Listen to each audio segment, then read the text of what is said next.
A single sound sliced through the velvet silence of Sto August's dining room, the sharp, unforgiving crash of breaking porcelain. All eyes darted toward the kitchen door, where a man who could buy and sell the entire city block stood, his face thunderous with fury. Damien Locke, the billionaire whose name was spoken in hushed reverence across boardrooms from Wall Street to Shanghai, was seething. His rage, however, wasn't directed at a rival CEO or a financial analyst who fumbled the numbers. It was aimed at one person, a terrified old dishwasher whose hands trembled above the shattered remains of a single plate. And, before anyone could comprehend what was happening, a waitress, tired-eyed and quietly fading into the background like always, stepped between them. She didn't know this act of courage would not just cost her a job she couldn't afford to lose, it would rip apart everything she knew and replace it with something entirely unimaginable. Grace Morgan didn't believe in miracles. She believed in the rhythm of survival. Table numbers, wine pairings, polite laughter at crude jokes, and counting the tips at the end of the night to see if her daughter would have enough for another round of nebulizer medication. At 28, she felt ancient. The once vibrant oil paints of her dreams had long dried on forgotten canvases.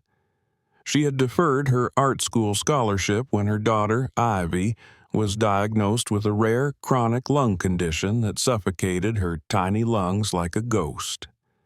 Grace traded brushes for aprons, charcoal sketches for seating charts, and dreams for discounted inhalers.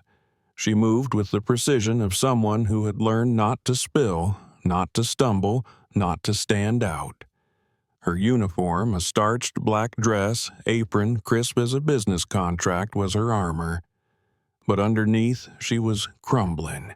In the back of the restaurant's chaotic kitchen, amid a ballet of boiling pans and shouted orders, was Samuel Rivera, a 62-year-old dishwasher whose bent spine carried the weight of years spent invisible. He had come from Honduras decades ago and had been scrubbing plates ever since. His paycheck sent his grandchildren to school. He never spoke unless spoken to, except to Grace. He was the only one who remembered Ivy's name, who asked how her breathing was.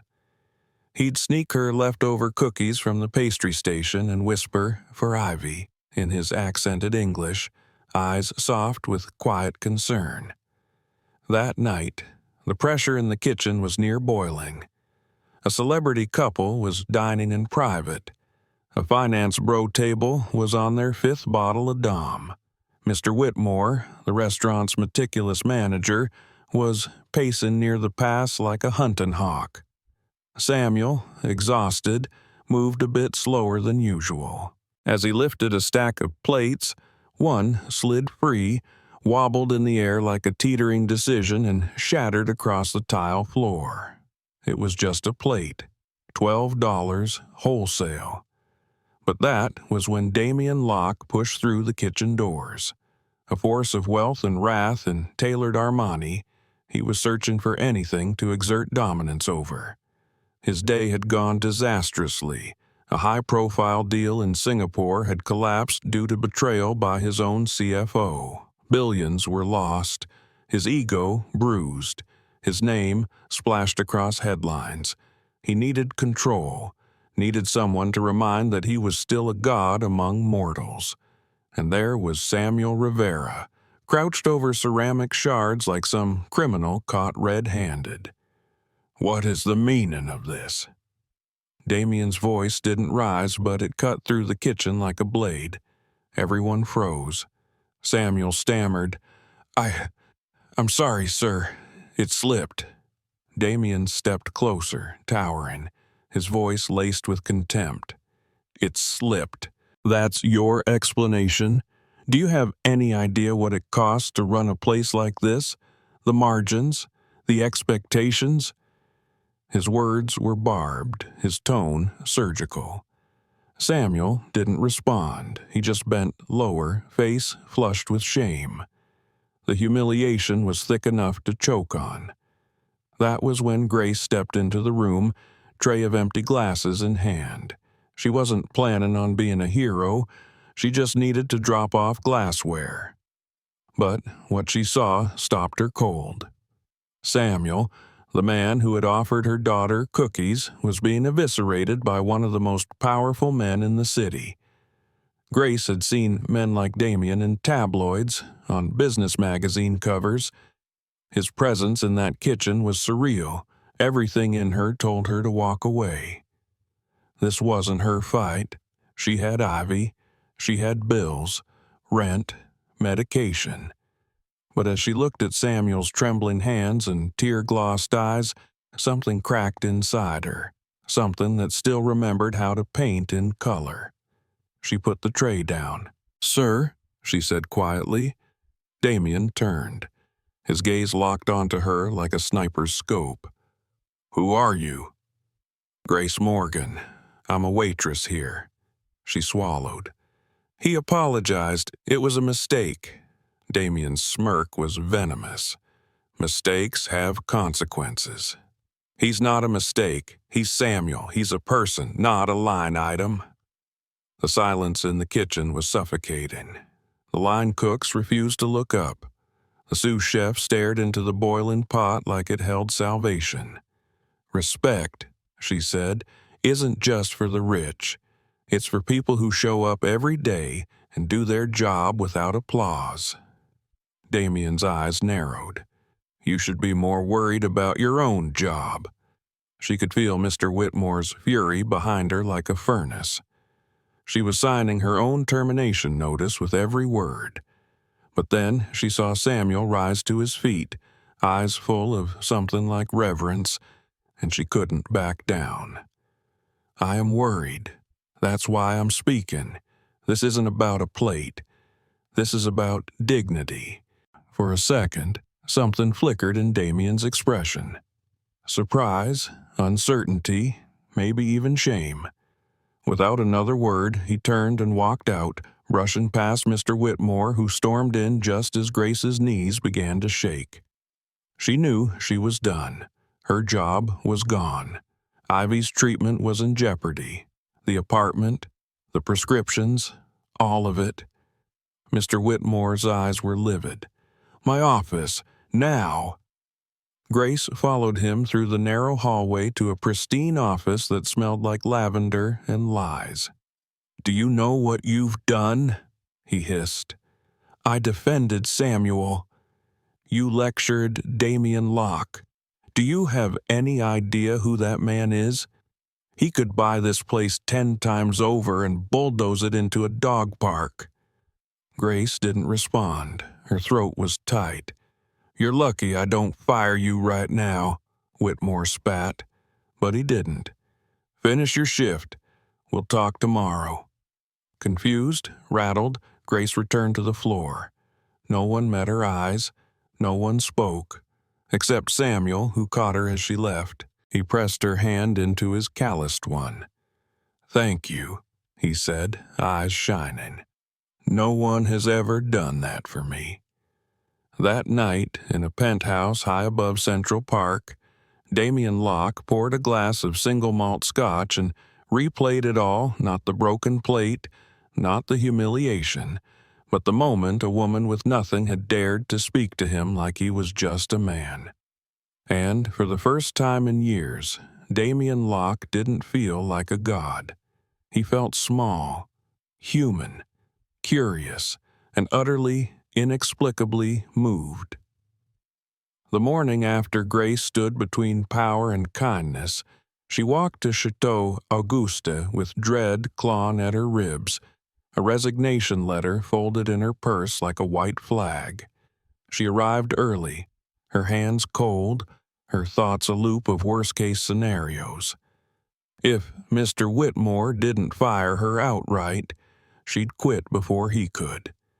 It was the only way she could salvage some scrap of dignity, even if it meant returning home with no income and no plan. Ivy was staying with their neighbor, Mrs. Holloway, who had taken one look at Grace's face and didn't ask any questions. When Grace entered the restaurant, The air felt different, charged, like the moment before a summer storm. Mr. Whitmore was waiting in his office, tapping a pen with the tension of a man who wasn't sure what game he was suddenly playing. She didn't wait to be invited. "I'm resigning," she said, placing the letter on his desk. "No need for theatrics," he replied too quickly. "Let's not be hasty." Grace froze.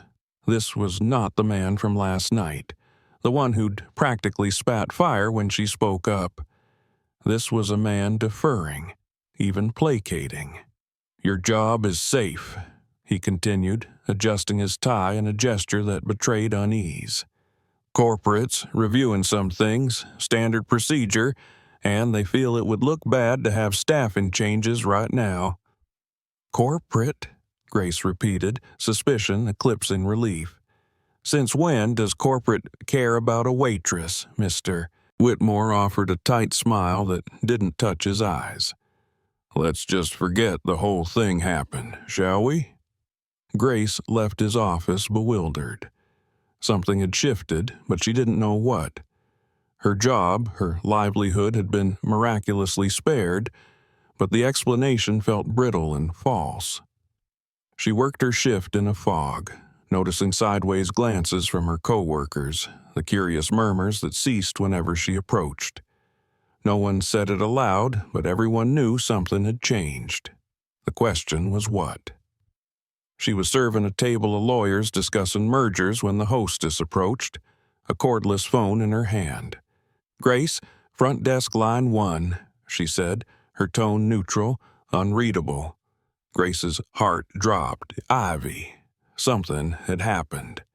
The tray nearly slipped from her hands as she thrust it into the arms of the nearest busser and sprinted to the hostess stand, ignoring the disapproving scowls of customers she shoved past. Her hands trembled as she lifted the receiver. "Hello? Is Ivy okay?" There was a pause, cool and controlled. "Your daughter is perfectly fine, Ms. Morgan," said a voice as smooth as steel. "My name is Evelyn Drake. I'm the chief of staff to Mr. Damien Locke." Grace felt the color drain from her face. That name hit like a punch. "I don't understand," she said, breath short. "What is this about?" "Mr. Locke would like to meet with you," Evelyn replied. "Today at 4 p.m. at the Croft Enterprises headquarters. A car will be waiting outside the restaurant at 3:45. Mr. Whitmore has already approved your absence." Grace opened her mouth to argue, but the line had already gone dead. She stood there, receiver still clutched in her hand, while the noise of the restaurant swirled around her like a tide she couldn't swim against. At exactly 3:45, the car arrived, a sleek black town car with tinted windows and the kind of silence that cost money. The driver wore gloves. He opened the door for her without a word. Grace climbed in, still in her server's uniform, apron removed but still smelling faintly of kitchen grease and nervous sweat. The ride downtown was surreal. The city she knew through the lens of exhaustion and debt was suddenly a film viewed from a private theater. She sat stiffly, knees pressed together, hands clenched in her lap. What did Damien Locke want? Why now? Why her? Croft Enterprises headquarters loomed like a dark spear thrust into the sky, all glass and steel and money. The lobby was a cathedral of capitalism, marble floors, gold inlay, massive, abstract art installations that seemed designed to make poor people feel poor. Evelyn Drake met her at the private elevator. She was taller than expected, regal in a navy pantsuit, with the posture of someone who didn't need to raise her voice to command attention. "Miss Morgan, thank you for coming," she said. She led Grace not to the main elevators but through a private corridor to an unmarked lift. Inside, the ascent was silent, so smooth it felt like floating. When the doors opened, Grace stepped into an office that could have been a museum. One entire wall was glass, revealing the city in all its restless glory. Damien Locke stood by the window, hands clasped behind his back, framed by the skyline like a myth-given flesh. He turned. The suit was gone. He wore a dark sweater and slacks, no tie, no armor. His face was unreadable.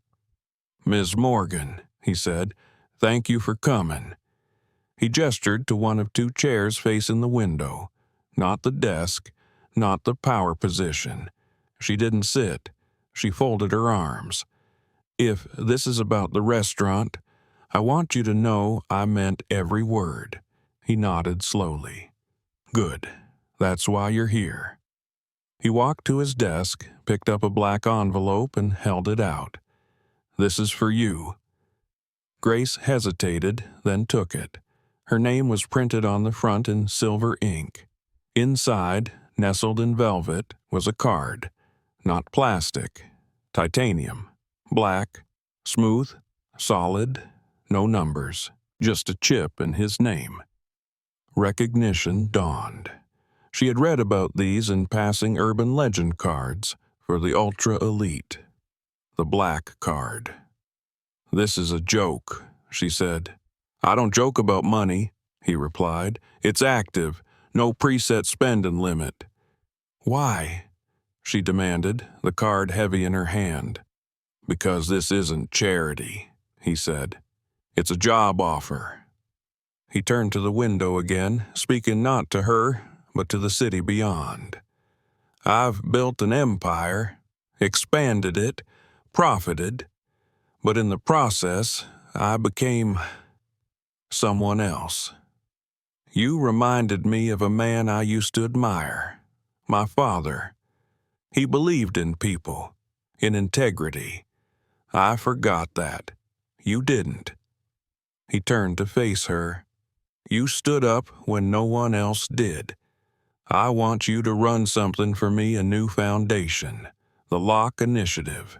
No bureaucracy, no PR stunts, just direct help to people like you, like Samuel.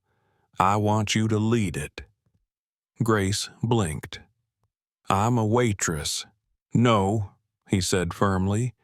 "You're a mother, an artist, a fighter, and you're the only person who's ever looked me in the eye and told me I was wrong." He slid a leather folder across the table. "I had my team look into your background, your daughter's medical records, your deferred art scholarship, your boss's records too. Mr. Whitmore has been stealing from his employees for years. That ends today." Her knees buckled. She fell into the chair without realizing it. "You're serious." "I'm investing in you," he said, "and I don't make bad investments." She stared at the card again. It didn't look like salvation. It looked like danger, like power, like fire. But it was real, and in that moment, so was she. She looked up, eyes wet, and whispered, "Okay." The card lay on the kitchen table like a loaded weapon, gleaming dully under the flickering bulb of Grace's worn-out apartment. Ivy was asleep in the next room, her soft breathing punctuated by the occasional wheeze that always made Grace's spine go stiff with fear. The titanium rectangle seemed alien on the scratched wood beside her. Grace stared at it, half expecting it to vanish, to turn back into a grocery store loyalty card or some cruel hallucination brought on by too little sleep and too much hope. But it remained, cold, heavy, real. Her fingers hovered over it, then closed around it.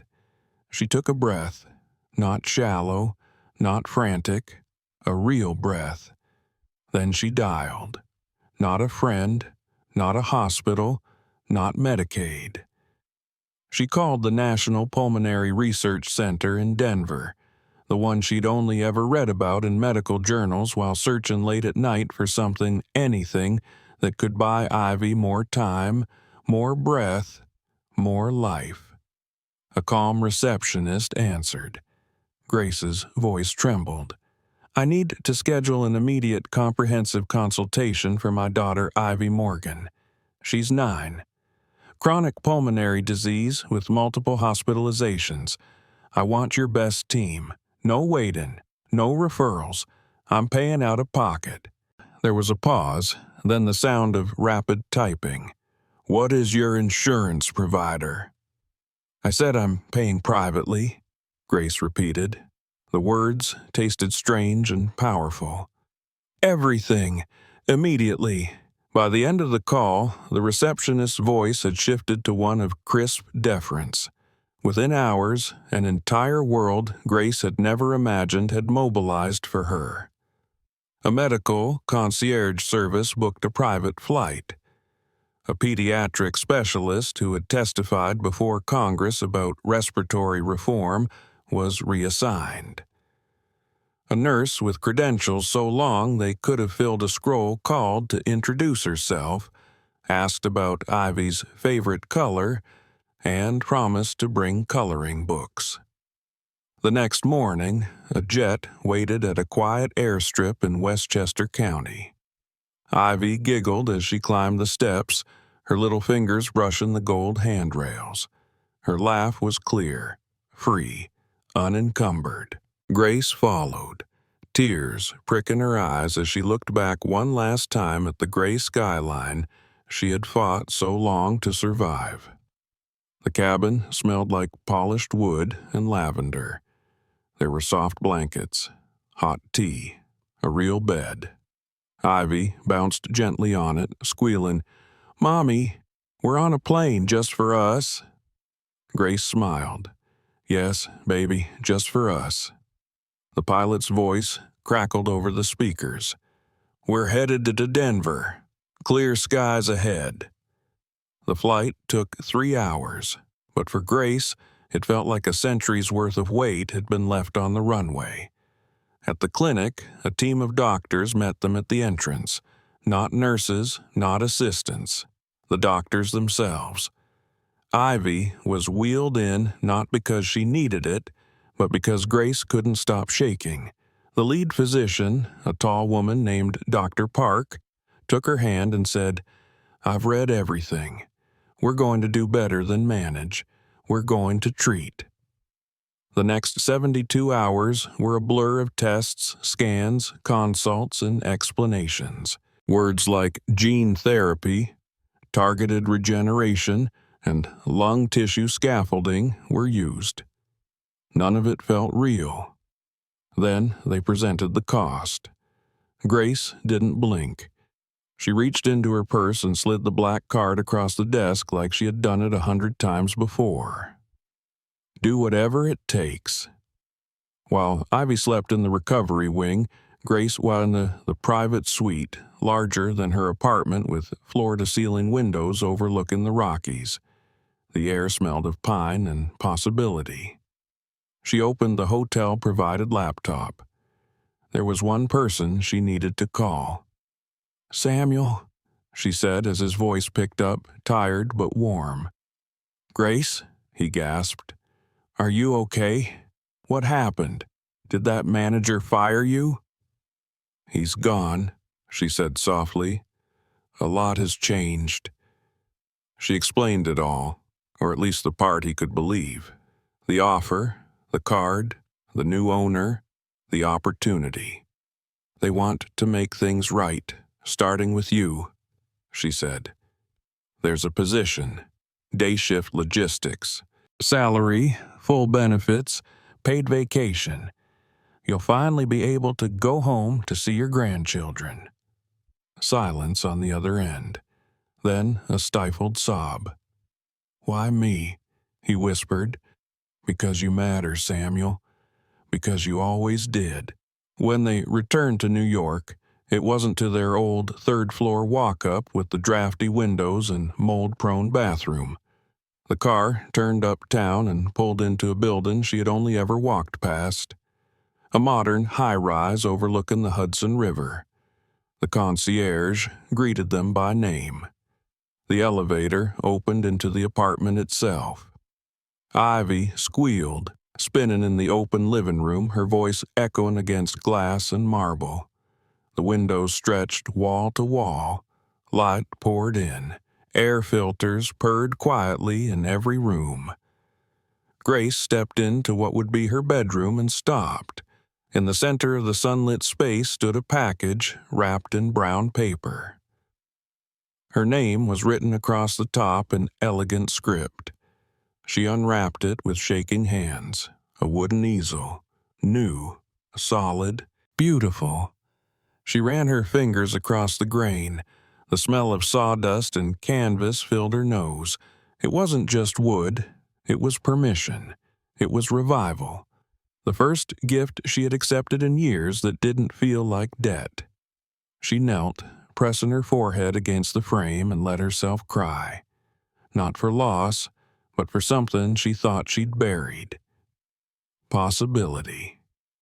On Monday morning, Grace walked into Croft Enterprises not as a waitress, not as a ghost in a black dress, but as the executive director of the Lock Initiative. She wore a navy dress, soft silk that moved with her hair pulled back neatly, her shoes didn't pinch, her steps didn't falter, the reception staff didn't look past her. They looked at her. Evelyn greeted her with a nod and led her through the maze of glass and power to her office with a plaque bearing her name.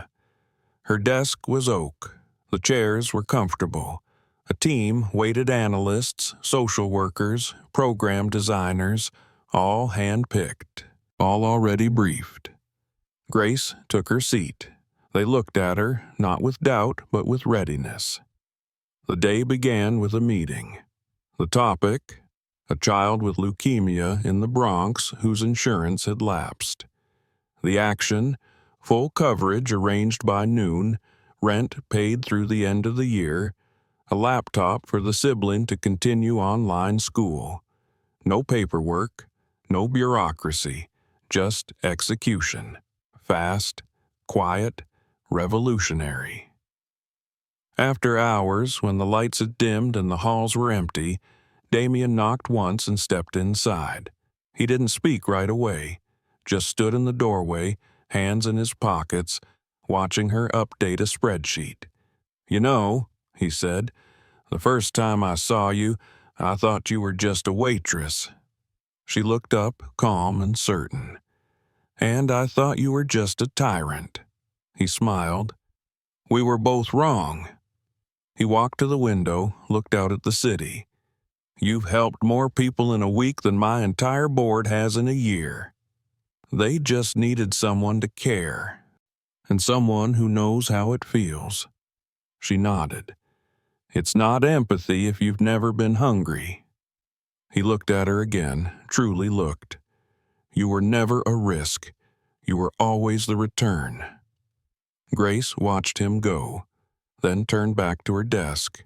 She had numbers to review, cases to approve, lives to save. The easel in her apartment waited. The canvas was still blank, but not for long. The weeks that followed blurred into a rhythm Grace had never known, decisive, purposeful, and relentlessly human. She rose each morning before the sun and watched Ivy sleep in peace. The oxygen monitor, now a quiet memory instead of a lifeline. Then she dressed, stepped into the waiting car, and arrived at the Lock Initiative office not as a visitor, not as a survivor, but as a force. What had started as an experiment became a movement. The Lock Initiative didn't post press releases or host galas with champagne toasts. It moved in silence and struck with precision. A single mother in Newark who lost her job and was on the verge of eviction woke up to find her rent paid, her heat restored, and a job offer from a partner firm with daycare included. An undocumented teen in Queens, denied cancer treatment because of paperwork, walked into Sloan Kettering with a newly issued ID and full coverage handled by a quiet call from Evelyn. A janitor at a private school who fainted from untreated diabetes was airlifted to a specialist before the headmaster even filed the insurance forms. Grace didn't just sign off on these interventions, she spearheaded them. She refused to use jargon. She sat with caseworkers and asked about smells, textures, how it felt to walk into a doctor's office and not be able to read the forms. Her instincts, sharpened by years of quiet struggle, became the compass of the foundation. Damien watched, from a distance at first, then gradually with engagement. He began spending less time at mergers and more time on the 12th floor. Sometimes he would simply stand in Grace's doorway, his expression unreadable, until she turned and told him to either sit down or get out of the way. He never took offense. He listened. He asked questions.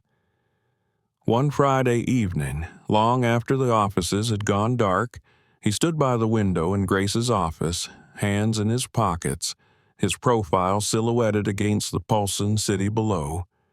"You know," he said quietly, "my father used to say, 'Build wealth, then build people.'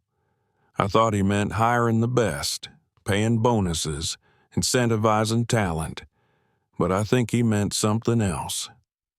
Grace looked up from her laptop, where she was typing an urgent grant approval for a family of 6 in Georgia who'd been denied cancer medication due to interstate complications. "He meant building up those no one's ever invested in," she said softly. "People like Samuel, people like me." Damien nodded. "You've taught me more about power in 2 months than any MBA ever did." He glanced at her, a shadow of amusement in his eyes. "Do you ever stop working?"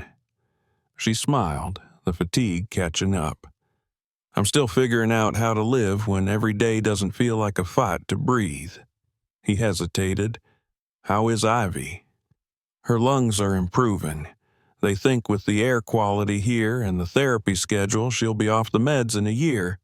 Grace's voice caught. "She runs now, in the park.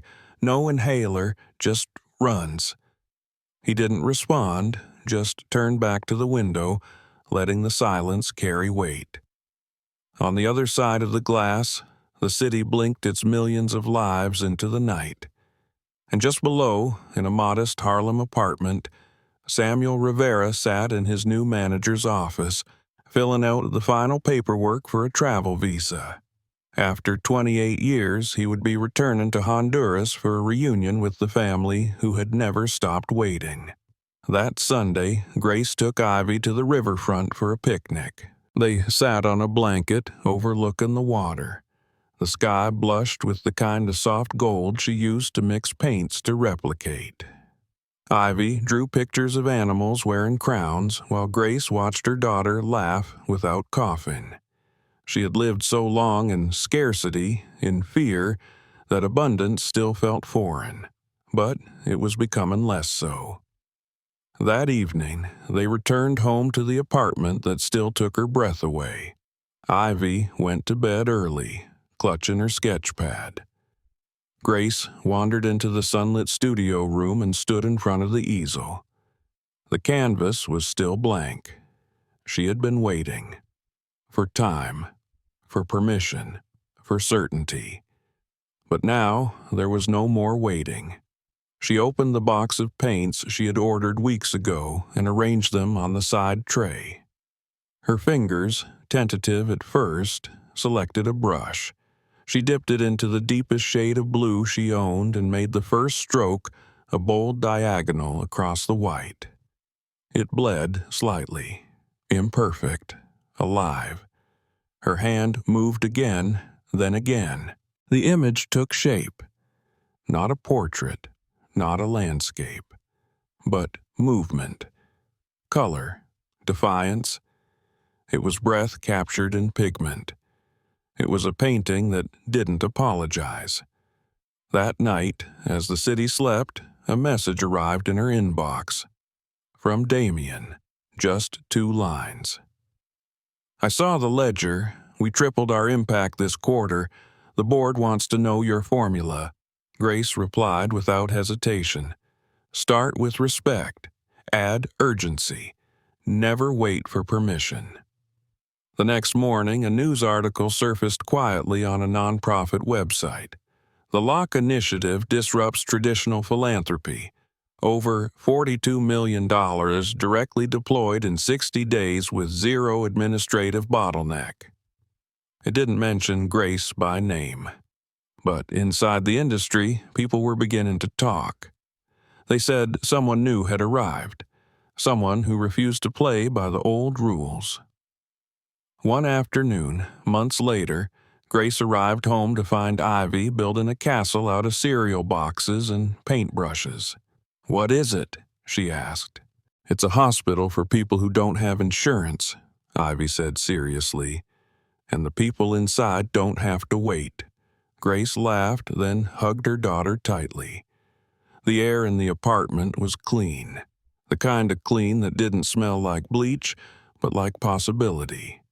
And far across town, in a private office no one entered without invitation, Damien Locke stared at a new framed photo on his desk. It was a candid shot of Grace and Ivy, both laughing, mid-swing in the park, sunlight caught in their hair. Below it, a brass plaque.